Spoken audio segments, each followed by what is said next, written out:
नमस्कार। कान्तिपुर समाचारमा आज संसदको अवरोध अन्त्यका लागि एक ठाउँमा उभिन दलहरूलाई राष्ट्रपति रामचन्द्र पौडेलको आग्रह। एमाले अध्यक्ष केपी शर्मा ओली अनुपस्थित भएपछि संसदमा प्रतिनिधित्व गर्ने दलहरूको बैठक भोलिसम्मका लागि स्थगित। जसपाले आपत्ति जनाएपछि गौर घटनाको छानबिन अघि नबढाउने सरकारको आश्वासन सम्बन्धी समाचार पनि हामीसँग हुनेछ। त्रिवी इन्जिनियरिङ अध्ययन संस्थानले बढायो स्नातक तहको शुल्क। देश बाहिरको प्रसङ्गमा थाइल्याण्डका पूर्व प्रधानमन्त्री थाक्सिन सिनावात्रा 17 वर्षको निर्वासनपछि स्वदेश फर्किए लगतै पक्राउ। र खेलकुदमा मलेसियामा जारी 4 देश सम्मिलित महिला T20I-मा नेपालको विजयी सुरुवात लगायतका समाचार हुनेछन्। सुरु गरौँ आजका मुख्य समाचार। ललिता निवास प्रकरणमा 4 पूर्व मन्त्री सहित 238 जना विरुद्ध मुद्दा चलाउन प्रहरीको सिफारिस। 18 अर्ब 35 करोड बिगो दाबी, अनुसन्धान अधिकृत नै हटाउन राजनीतिक दबाव। देशभरका बाल सुधार गृहमा स्वास्थ्य र शिक्षा लगायतका आधारभूत सुविधाकै अभाव। क्षमताभन्दा बढी बालबालिका राखिँदा भद्रगोल, सरकारी निकाय बीचमै छैन समन्वय। नेपालमा पाइने 1300 प्रजातिका जङ्गली च्याउमध्ये करिब 100 प्रजाति विषालु। खान हुने र नहुने चिन्न नसक्दा वर्षेनी ज्यान गुमाउनेको संख्या बढ्दो। ब्रिक्सको 15औं शिखर सम्मेलन आजदेखि दक्षिण अफ्रिकामा। चिनिया राष्ट्रपति सीदेखि भारतीय प्रधानमन्त्री मोदीसम्म जोहानेसबर्गमा। रुसी राष्ट्रपति पुटिन भने सहभागी नहुने। र पहिलो पटक एसिया कपमा सहभागिता जनाउन राष्ट्रिय क्रिकेट टिम आज पाकिस्तान जाँदै। भारत र पाकिस्तानसँगको खेल नेपालका लागि ऐतिहासिक अवसर, खेलाडी उत्साही। राष्ट्रपति रामचन्द्र पौडेलले संसदको अवरोध अन्त्यका लागि एक ठाउँमा उभिन दलहरूलाई आग्रह गरेका छन्। शीतल निवासमा आज सर्वदलीय बैठक बोलाएर राष्ट्रपति पौडेलले दलहरू एकजुट भए मात्रै देश र जनताको विकास हुने बताएका हुन्। उनले संविधान र राजनैतिक प्रणालीप्रति नै खेलबाड हुन खोजेको हो कि भन्ने आभास हुन थालेको बताएका थिए। राष्ट्रपति पौडेलले सत्य निरूपण र बेपत्ता तथा मेलमिलाप सम्बन्धी कानुनी विषय अझै टुङ्गोमा पुग्न नसकेको प्रति चिन्ता व्यक्त गरेका थिए। सर्वदलीय बैठकमा नेकपा एमाले भने सहभागी भएन। प्रमुख प्रतिपक्षी दल नेकपा एमालेका अध्यक्ष केपी शर्मा ओली अनुपस्थित भएपछि आजका लागि तय गरिएको संसदमा प्रतिनिधित्व गर्ने दलहरूको निर्णायक बैठक स्थगित भएको छ। ओलीको अनुपस्थितिका कारण दलहरू बीच भएको सैद्धान्तिक सहमति टुङ्गोमा पुग्न सकेन भने संसदमा झण्डै 1 महिनादेखि कायम अवरोध पनि हट्न सकेन। सुन तस्करी प्रकरणको छानबिनका लागि उच्चस्तरीय समिति गठन गर्ने सहमति अनुसार कार्यदलले समितिको मस्यौदा समेत बनाइसकेको अवस्थामा ओली उपस्थित नहुँदा दलहरूको बैठक औपचारिक विषयमा प्रवेश नै गर्न सकेन।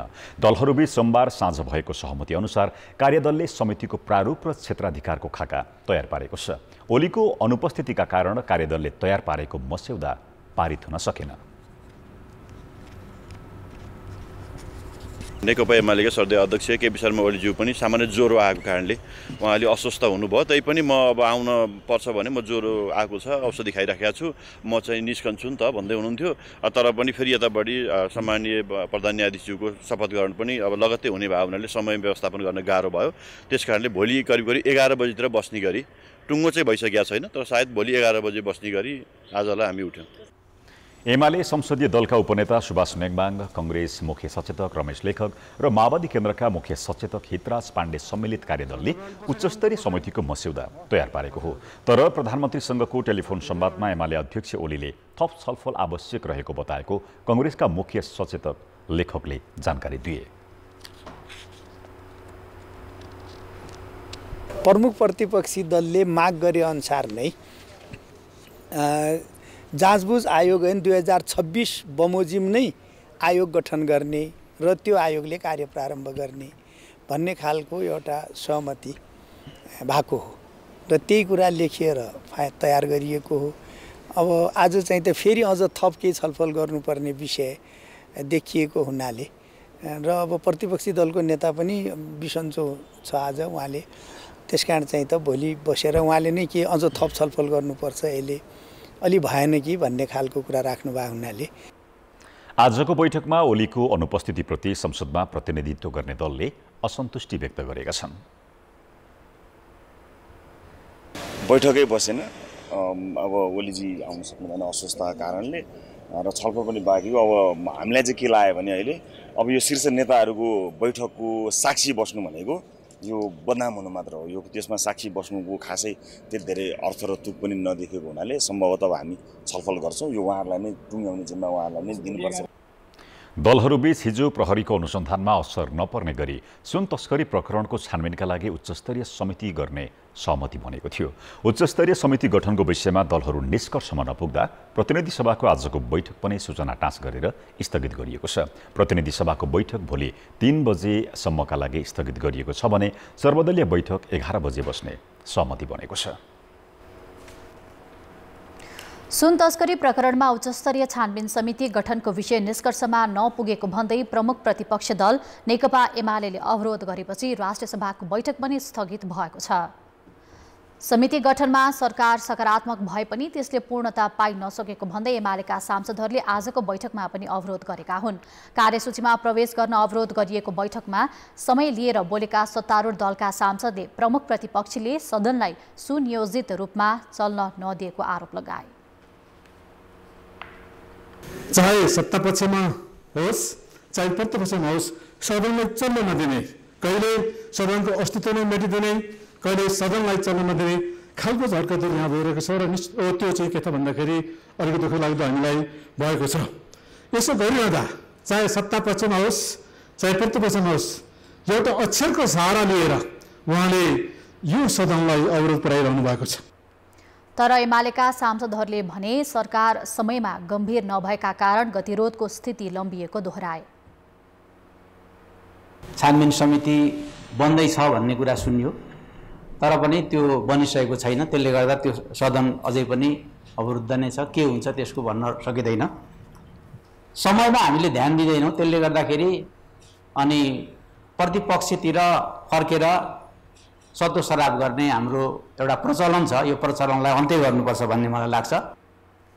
राष्ट्रिय सभाकै अर्का सदस्य खिमलाल देवकोटाले आयोग बनाउने नै हो भने नक्कली भुटानी शरणार्थी प्रकरणमा पनि बनाउनु पर्ने बताए। क्विन्टलका क्विन्टल सुन तस्करी हुनु राष्ट्रिय अन्तर्राष्ट्रिय लज्जाको विषय थियो छ। तर यो भन्दा पनि लज्जाको विषय सम्मान्य अध्यक्ष महोदय नक्कली भुटानी शरणार्थी सम्बन्धी विषय हो। तर यसमा दलहरू किन बोल्दैनन्, किन चुपचाप छन्? यसको पनि छानबिन समिति बनाइयोस्। प्रमुख प्रतिपक्षको अवरोधका कारण राष्ट्रिय सभाको बैठक भदौ 10 गते बस्ने गरी स्थगित भएको छ। बालवाटार स्थित ललिता निवासको जग्गा हिनामिना प्रकरणमा प्रहरीले 18 अर्ब 35 करोड 95 लाख बिगो दाबीसहित 4 पूर्व मन्त्री सहित 238 जनामाथि किर्ते र संगठित अपराधमा मुद्दा चलाउन सिफारिस गरेको छ। प्रहरीको केन्द्रीय अनुसन्धान ब्युरो CIBले आज जिल्ला सरकारी वकिलको कार्यालय काठमाडौँमा 800 पृष्ठ लामो प्रतिवेदन बुझाएको हो। प्रतिवेदनमा 4 पूर्व मन्त्री सहित 238 जनालाई किर्ते र संगठित अपराधमा मुद्दा चलाउन सिफारिस गरिएको छ। उनीहरूसँग 18 अर्ब 35 करोड 95 लाख बिगो दावी गर्नुपर्ने CIBले सिफारिस गरेको छ। अनुसन्धान प्रतिवेदन सहित सक्कल र नक्कल फाइलहरू जिल्ला सरकारी वकिल कार्यालय काठमाडौँमा CIBले अहिले बुझाएको अवस्था छ।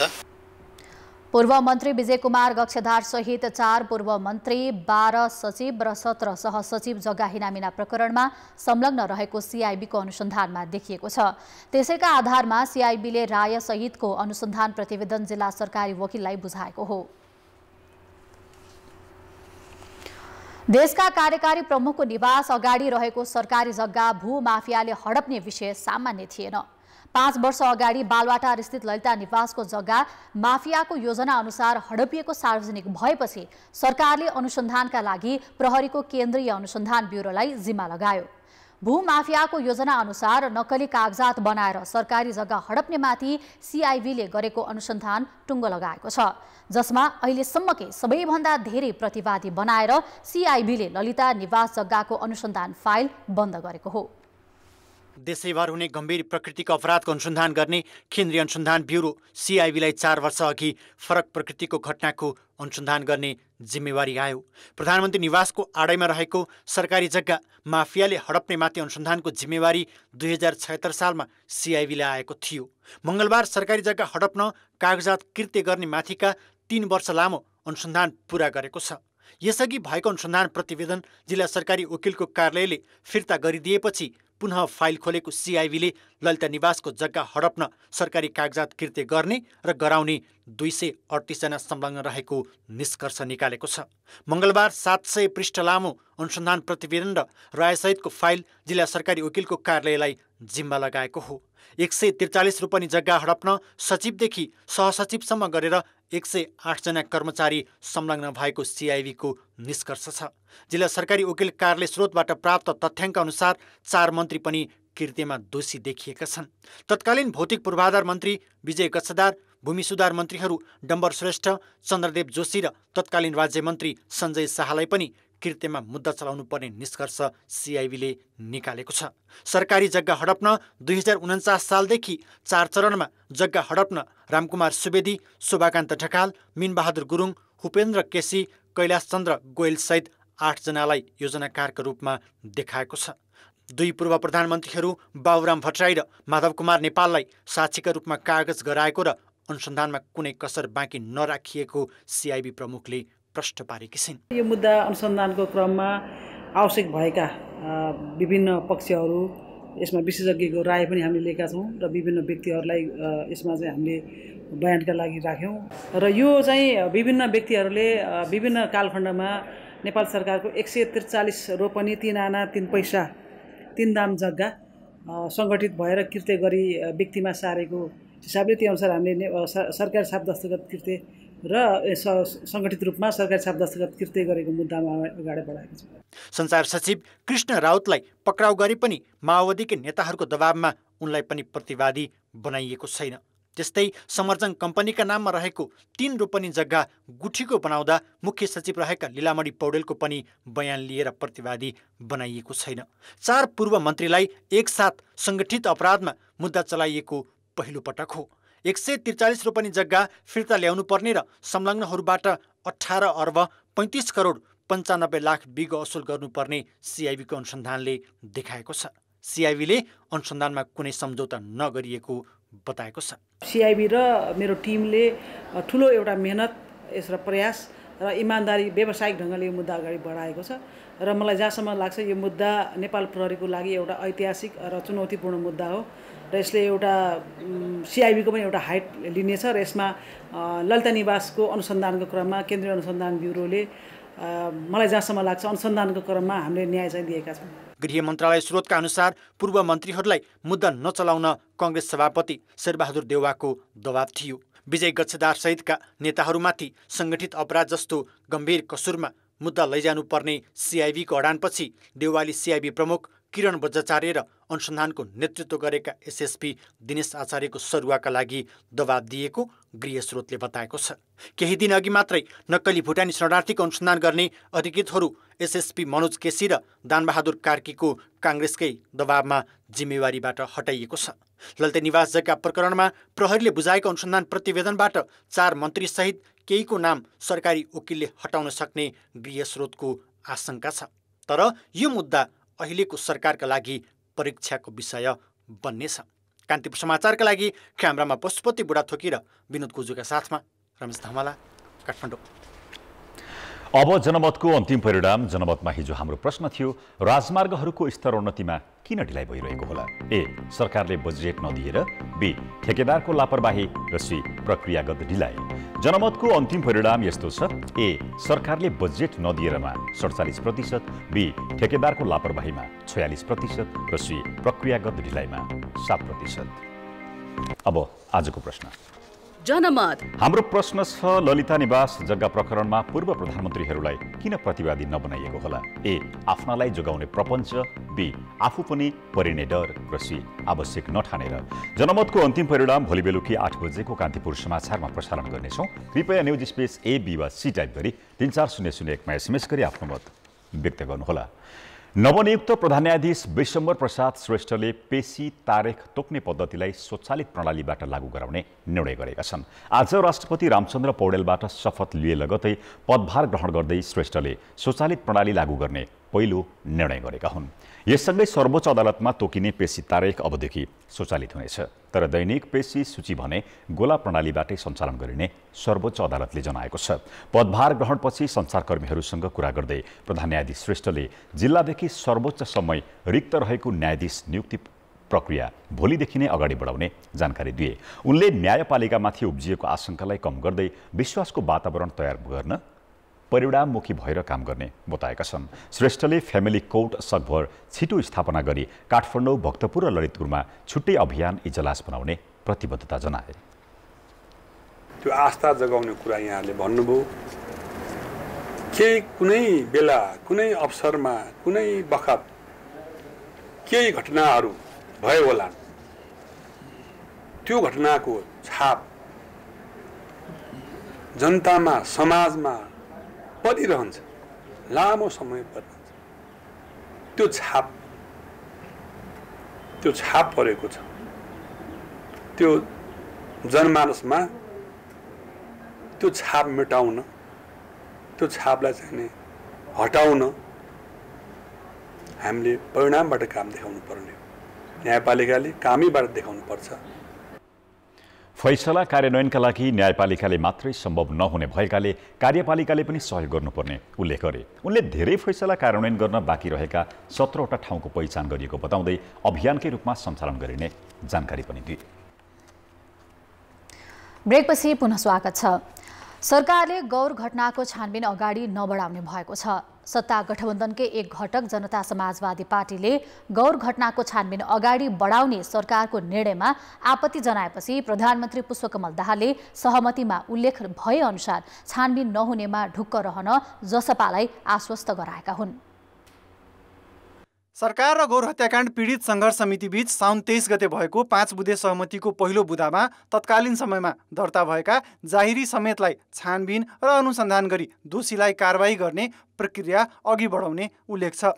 यही बुँदामा आपत्ति जनाएको जसपालाई प्रधानमन्त्री पुष्पकमल दाहालले छानबिन अगाडि नबढ्ने भन्दै ढुक्क रहन भनेका छन्। विमति जनाएपछि प्रधानमन्त्रीजीले हामीलाई वचनै दिनुभएको छ। हेर्नुहोस्, यो कहाँबाट भयो मलाई पनि थाहा छैन, धेरै कुरा मलाई थाहा नभइकन पनि हुँदो रहेछ। म यसको छानबिन गर्छु, यो सम्झौता कसरी भयो, यो कारबाही प्रक्रिया अगाडि बढ्दैन।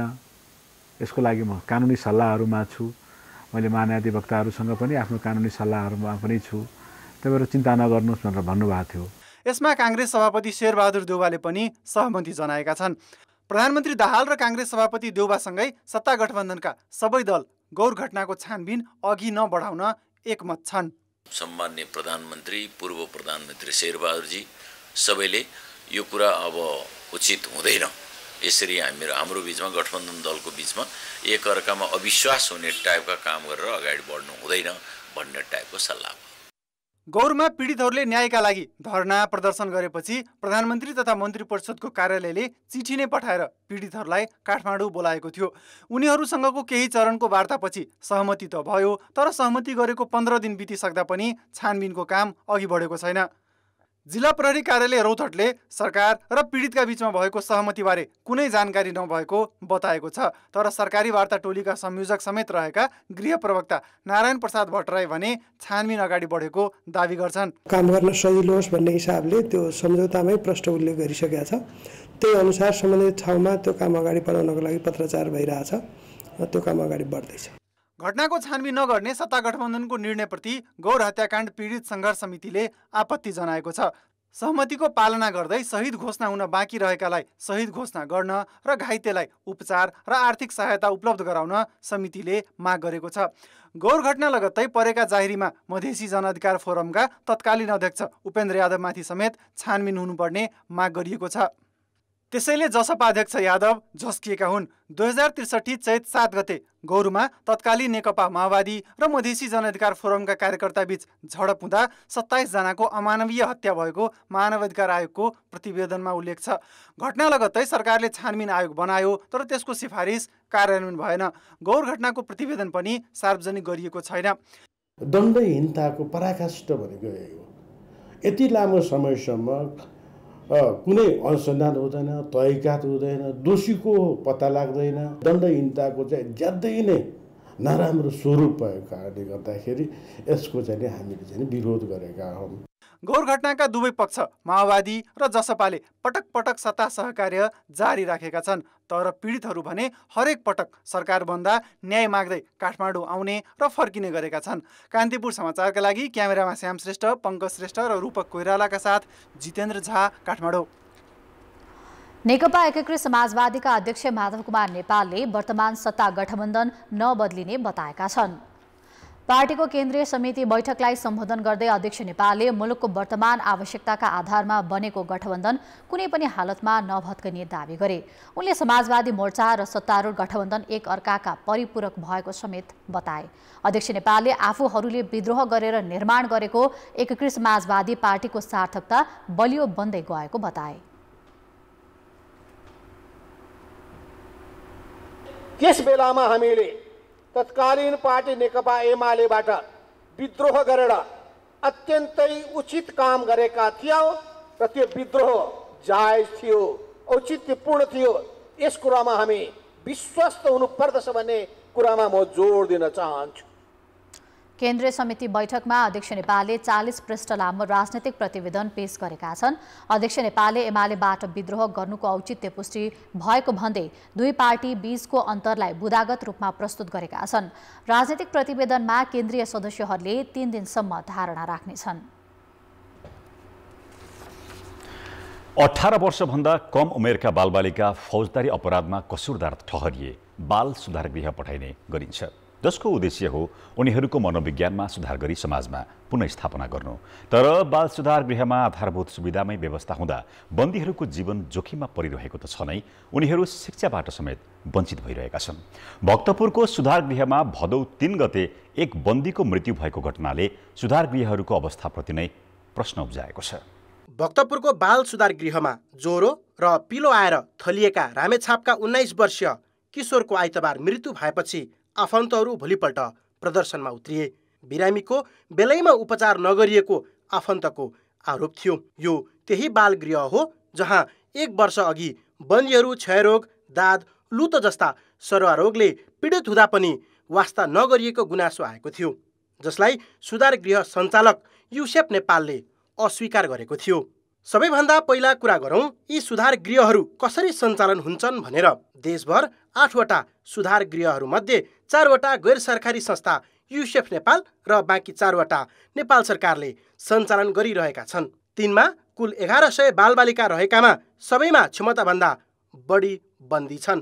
तीमध्ये युसेफ नेपालका 4वटा सुधार गृहमा मात्रै 844 बन्दी छन्। सुधार गृह भनिए पनि सरकारले बन्दी सुधारका लागि न चासो दिएको छ न बजेट नै। अर्कोतिर तालुकदार मन्त्रालय स्वयं व्यवस्थापनमा कमी कमजोरी भएको स्वीकार गर्छ।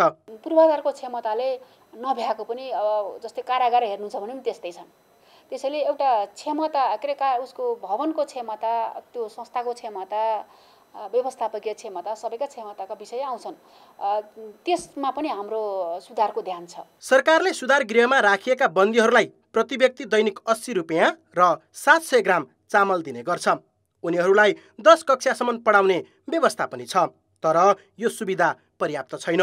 10 कक्षा पास गरेपछि बन्दीहरूले अगाडि बढ्ने कल्पनासम्म गर्न पाउँदैनन्। सुधार गृह सञ्चालकहरू पनि सुविधाका विषयमा आफूहरूले निरन्तर आवाज उठाउँदै आए पनि नसुनिएको बताउँछन्। एग्रिमेन्ट अनुसार कारागार व्यवस्थापन विभागको हो, केन्द्रीय कारागारको हो। त्यहाँ स्पष्ट लेखेको उसले के गरेको छ भन्दाखेरि नियमित रूपमा दफ्तर पठाएर चेक जाँच गर्ने, औषधि उपचार गर्ने भने त्यहाँ छ। तर विगत चाहिँ 74 साल पश्चात चाहिँ 6 वर्ष करिब भनौँ न, उहाँले चाहिँ न नियमित चेक जाँच, न औषधि उपचार, न हामीले गरेको चाहिँ औषधि उपचारको भरपाई भनौँ न, कुनै छैन। त्यसको अर्थ उहाँले दिएन भनेर हामी त्यसो कमजोरी गरेका छौँ। बालगृह सुधार, बालबालिकाको संरक्षण र अधिकार समेटिएको नीति महिला, बालबालिका तथा ज्येष्ठ नागरिक मन्त्रालयले गत चैतमै मन्त्री परिषदमा लगेको थियो। तर नीति अझै पास नहुँदा सुधार गृहको सुधार तथा व्यवस्थापनका काम रोकिएका छन्। त्यसबाहेक 2075 सालमा ल्याइएको बालबालिका ऐन र 2078 को न्यायावलीका भरमा सुधार गृह सञ्चालनमा छन्, जुन अहिलेको अवस्थामा पर्याप्त छैनन्।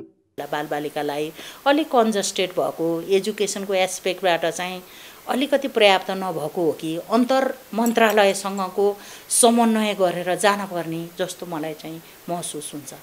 2075 अघिसम्म पनि 16 वर्ष नपुगेका बालबालिकालाई मात्रै सुधार गृहमा राख्ने व्यवस्था थियो। तर 2075 साल असोजमा त्यसलाई बढाएर 18 पुर्याइयो। हाल सुधार गृहमा 18 वर्षदेखि 26 वर्षसम्मका 45% बन्दी छन्। उनीहरूलाई पनि बाल सुधार गृहमै राखिँदा समस्या झन बढ्दै गएको छ। यस विषयमा नियावलीमा केही स्पष्ट व्यवस्था नहुँदा मन्त्रालय आफै अन्योलमा छ। अर्कोतिर अन्तर मन्त्रालय समन्वय अभावमा पनि भक्तपुरको घटना जस्तै यसअघि रूपन्देही र कास्कीमा पनि भइसकेका छन्। यस्ता विषय सुल्झाउन 7 महिना अघि नै बाँकेको नौवस्थामा सुधार गृह तयार पारिए पनि सरकारवाला मन्त्रालय बीच समन्वय नहुँदा निर्णय अलपत्र परेको छ। कान्तिपुर समाचारका लागि क्यामेरामा सुरज खड्काका साथमा विकास आचार्य, काठमाडौँ। अब जनताको आवाज हामीले आज 7 प्रदेशमा सोधेका छौं। बालबालिकालाई कुलतबाट जोगाउन अभिभावकले कस्तो भूमिका खेल्नु पर्ला?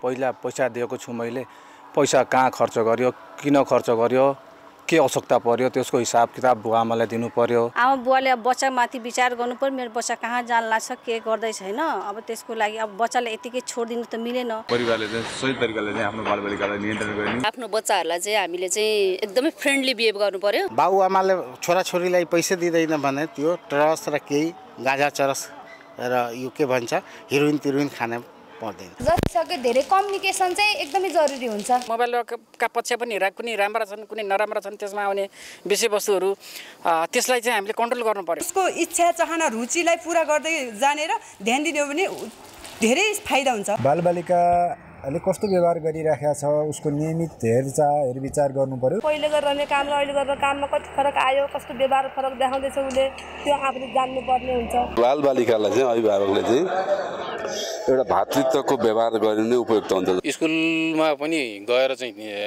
यसो चियो चर्चो अथवा शिक्षकहरूसँग चाहिँ सोधपुछ गर्ने, भविष्यमा निम्ताउने अब असर गर्ने कुराहरू हैन, स्वास्थ्य सम्बन्धी समाजमा गर्ने असरहरू त्यो सबै औलाइदिनु पर्छ। आफ्नो बालबालिकाहरू कस्तो बालबालिकाहरूसँग सङ्गत गर्छ त्यो कुरामा ध्यान दिनु जरुरी लाग्यो। गलत सङ्गतबाट जोगाउने, चुरोटहरू सेवन गर्नुहुन्छ भने घरबाट नै उहाँले सुरुमा चाहिँ छोडेर अनि बालबालिकालाई त्यही कुरा सिकाउँदै लानुपर्ने हुन्छ। विद्यालयमा पनि अभिभावकहरूको चाहिँ निर्देशन हुनु चाहिँ नितान्त जरुरी छ। तिनीहरूको सङ्गत कस्तो छ ती सबै कुराहरूलाई ख्याल टाइम दिनु पर्यो बालबालिकालाई। साथीको सरहको व्यवहार गर्न सकियो र उनीहरूसँग साथी सरह नै उनीहरूको मनको भावनाहरू चाहिँ लिन सकियो भने उनीहरूलाई सम्झाउन बुझाउन सहज हुने हुन्छ।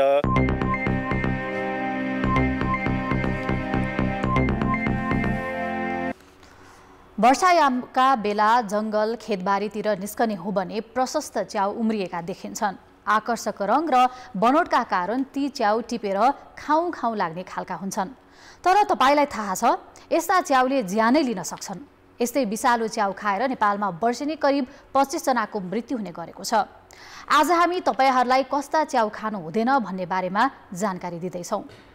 2076 जेठको अन्तिम साता पाल्पाको निस्ती गाउँपालिकामा जङ्गली च्याउ खाँदा 11 जना गम्भीर बिरामी परेकोमा 6 जनाको उपचारका क्रममा मृत्यु भयो। त्यसको 2 महिनापछि नै साउनमा रोल्पामा एकै परिवारका 3 जनाको मृत्यु भयो। यसै वर्ष साउन 29 गते जङ्गली च्याउ खाँदा दाङको बङ्गलाचुली गाउँपालिकाका आमा छोरीको ज्यान गयो। हरेक वर्ष वर्षायाम सुरु भएपछि जङ्गली च्याउ खाएकै कारण मृत्यु हुनेको संख्या बढ्न थालेको छ। यस्ता घटनाबाट हरेक वर्ष 25 जनाको मृत्यु हुने गरेको वनस्पति विभागको तथ्याङ्क छ। छातामा तपाईँको चाहिँ रङ्गिन हुन्छ नि, तपाईँको जति बढी रङ्गिन भयो, हेर्दाखेरि जति बढी आकर्षक देखिन्छ त्यो चाहिँ पोइजनस हुने सम्भावना चाहिँ अत्यन्त बढी हुन्छ। एउटा चाहिँ कलर रङ चाहिँ, दोस्रो चाहिँ तपाईँको चाहिँ त्यसको छाता मुनिपट्टि जुन डाँठ हुन्छ त्यो डाँठमा तपाईँको चाहिँ मान्छेले लाउँछ नि बेरो औँठी जस्तो यस्तो रिङ भएर बसेको देखिन्छ। त्यो भनेको पनि तपाईँको चाहिँ त्यो च्याउ चाहिँ बिखालु हो भन्ने चाहिँ एउटा सङ्केत हो। र तेस्रो भनेको यसको फेदमा जुन तपाईँको जमिनसित टाँसिएको भाग हुन्छ, त्यहाँ डल्लो परेको कचौरा आकारको चाहिँ बोल्ड सेप चाहिँ हुन्छ। त्यो तिनवटा चाहिँ हामीले चाहिँ भएको च्याउहरू खानु हुँदैन। नेपालमा करिब 1300 प्रजातिका जङ्गली च्याउ पाइने वनस्पति विभागको तथ्याङ्क छ। तीमध्ये करिब 100 वटा विषालु हुन्छन्। विश्वमै अति विषालु मानिएका मध्येका च्याउ पनि नेपालमा पाइने गरेका छन्। विषालु च्याउलाई सुकाएर वा अन्य घरेलु विधिबाट विष कम गर्न नसकिने विज्ञको भनाइ छ। यस्ता च्याउले थकान निम्त्याउने, बान्ता गराउने, आँखा तिरमिर हुने, होस गुमाउने र ज्यानै जानेसम्म हुन्छ। कुनै कुनै च्याउले चाहिँ खाएको 30 मिनटमै चाहिँ डाइरिया लाउने, भमिट आउने, नसा लाग्ने हैन त्यो हुन्छ र कुनै कुनै चाहिँ तपाईको भन्नुस् 2 दिनसम्म पनि असर देखाउँदैन तर त्यो दोस्रो तेस्रो दिनदेखि असर देखाउन थाल्छ तर यसको मेन असर चाहिँ भमिटिङ नै हो, रिङ्गटा लाग्ने हुन्छ अनि चाहिँ डाइरिया लाग्ने हुन्छ र अल्टिमेटली त्यो चाहिँ डोज च्याउको पनि अब यस्तो हुन्छ थोरै खायो भने नहुन पनि सक्छ तर हामीले जुन नर्मल तरकारी पकाएर खान्छौँ नि एक कचौरा अब 1 प्लेट तरकारी खाँदा त त्यसले चाहिँ असर गर्छ शरीरलाई। खाना मिल्ने च्याउमा भने प्रोटिनदेखि क्यान्सरको जोखिम कम गर्न सक्ने खालका गुण हुने गरेका छन्। च्याउले चाहिँ शरीरमा विभिन्न किसिमको बलहरू प्रदान गर्नको लागि, शक्ति प्रदान गर्नको लागि, स्फूर्ति प्रदान गर्नको लागि र एक किसिमले नपुंसकता हटाउनको लागि, क्यान्सरको विरुद्धमा र विभिन्न खालका ट्युमरहरू ग्रन्थि रोगहरूको लागि पनि यसको सेवन गर्दाखेरि उपयुक्त पाइन्छ। त्यसकारण हामीले च्याउ प्रयोग गर्दाखेरि च्याउको सही पहिचान गरेर कुन सविष छ र कुन निर्विष छ र कुन खान योग्य छ कुन खान योग्य छैन पहिचान गरेर च्याउको सेवन गर्नु उपयुक्त हुन्छ। तर कुन खाना हुने र नहुने भनेर नचिन्दा वर्षेनी मानिसहरूको ज्यान जाने गरे पनि नागरिकमा चेतना जगाउन सरकारी तवरबाट पहल भएका छैनन्। कान्तिपुर समाचारका लागि जिल्ला सहकर्मीहरू र क्यामेरामा रूपक कोइरालाका साथ कृपाल गौतम, काठमाडौँ। त्रिभुवन विश्वविद्यालय इन्जिनियरिङ अध्ययन संस्थानले शैक्षिक शुल्क दोब्बरभन्दा बढीले वृद्धि गरेको छ। संस्थानले 2053 सालपछि पहिलो पटक आङ्गिक क्याम्पसहरूको स्नातक तहको शुल्क वृद्धि गरेको हो। 4 वर्षीय इन्जिनियरिङ विषय अध्ययनका लागि 3,13,000 रुपैयाँ शुल्कबाट बढाएर 7,75,420 पुर्याइएको छ। आङ्गिक क्याम्पसहरूमा 28 वर्षदेखि एउटै शुल्क हुँदा क्याम्पस र अध्ययन संस्थानलाई घाटा भई चलाउनै नसक्ने अवस्था आएपछि बाध्य भएर शुल्क वृद्धि गरिएको सहायक डिन सुशील बज्रचार्यले बताए। विदेशी विद्यार्थीको हकमा 15,97,120 रुपैयाँ तोकिएको छ। सम्बन्धन प्राप्त निजी कलेजले भने अहिले नै यो भन्दा बढी शुल्क लिँदै आएका छन्। अर्थ र विकास। प्रधानमन्त्री पुष्पकमल दाहालले चीनसँग पनि विद्युत व्यापार प्रक्रिया अघि बढाउने बताएका छन्। भरतपुर सब स्टेशन र हेटौडा भरतपुर बर्दघाट 220 केभी डबल सर्किट प्रसारण लाइनको आज चितवनको भरतपुरमा उद्घाटन गर्दै प्रधानमन्त्री दाहालले विद्युत उत्पादन गरेर मात्र अर्थ नहुने बताए। उत्पादित विद्युतको खपत र निर्यातलाई पनि प्राथमिकतामा राख्नुपर्ने भन्दै प्रधानमन्त्री दाहालले आफ्नो चीन भ्रमणमा विद्युत व्यापार प्रक्रियालाई अगाडि बढाउने तयारी भइरहेको जानकारी दिए। मलाई लाग्छ यो पटक चीनतिर पनि व्यापार गर्नको लागि अन्तर्देशीय प्रसारण लाइन बन्ने तयारी हामी गरिराखेका छौँ र त्यसले पनि नेपालको विद्युत विकासमा पनि, विद्युत व्यापारमा पनि, ट्रान्समिसनमा र नेपालको अर्थतन्त्रलाई अझ बढी विकसित गर्न पनि ठुलो मद्दत गर्ने विश्वास मैले लिएको छु। प्रधानमन्त्री दाहालले स्वदेशमै विद्युत खपत बढाई जनताको जीवनस्तर उकास्न पनि आफ्नो जोड रहेको बताएका थिए। उच्च ब्याज र घट्दो शेयर बजारका कारण यो क्षेत्रमा प्रवाह हुने कर्जामा कमी आएको छ। गत आर्थिक वर्षको तुलनामा शेयर बजारमा प्रवाह हुने कर्जामा 4 अर्ब 19 करोडले कमी आएको हो। नेपाल राष्ट्र बैंकका अनुसार अहिले शेयर बजारमा बैंकहरूबाट 76 अर्ब 30 करोड लगानी भएको छ। बैंकहरूबाट लगानी भएको कुल कर्जा 48 खर्ब 79 अर्बको आधारमा हेर्ने हो भने शेयर बजारमा बैंकको लगानी जम्मा 1.5% मात्रै हो। राष्ट्र बैंकले शेयर बजारलाई अनुत्पादक क्षेत्र भन्दै यसमा जाने कर्जामा कडाई गर्दै आएको छ। 2 वर्ष अघि राष्ट्र बैंकले शेयर बजारमा लगानी गर्न एक व्यक्तिले 12 करोड भन्दा बढी ऋण लिन नपाइने व्यवस्था गर्यो। त्यस यता शेयर बजार निरन्तर घट्दो क्रममा छ। ठूला कर्जामा कडाई गरेर साना खालका लगानीकर्तामा शेयर कर्जा बढाउने राष्ट्र बैंकको लक्ष्य पनि पूरा हुन सकेको छैन। एकपछि अर्को पटक पटक प्रहार हुन्छ त्यो क्षेत्रमाथि, अर्थात् हाम्रा नियामकले अथवा पुँजी बजारलाई जसले प्रमोट गरिदिनु पर्ने हो ती निकायले नै यो क्षेत्र चाहिँ सङ्कुचन गर्नुपर्छ, यसको कर्जा घट्नुपर्छ, कर्जा बढी भयो भन्ने सोच राखिसकेपछि त्यो सोचले काम गरिसकेपछिको यो प्रभाव। राष्ट्र ब्याङ्कले तुरुन्तै पोलिसीमा परिवर्तन ल्याइरहँदाखेरि त्यो चाहिँ लगानीकर्तालाई घाटा बेहोर्नुपर्ने हुन्छ, जसले गर्दाखेरि सधैँ त्यसैमा व्यावसायिक रूपमा कारोबार गर्छु भनेर लागेका सेयरमा लगानीकर्ताहरू चाहिँ बाहिर निस्केको अवस्थाले गर्दाखेरि अहिले सेयर बजार तल गएको जस्तो देखिन्छ। एकैचोटि ब्याङ्कको ब्याज दर विदिन 6 मन्थमा 4-5% माथि जम गरेपछि त उसले तिर्न सक्ने अवस्था रहँदैन। 2 वर्ष अघि 1 खर्ब 6 अर्ब रहेको शेयर कर्जा अहिले 30 अर्बले घटेर 76 अर्बमा आएको छ। अब अन्तर्राष्ट्रिय प्रसङ्ग। विश्वमा द्रुत गतिमा विकसित भइरहेको अर्थतन्त्र भएका मुलुकहरूको सङ्गठन ब्रिक्सको 15औं शिखर सम्मेलन आजदेखि दक्षिण अफ्रिकाको जोहानेसबर्गमा सुरु हुँदैछ।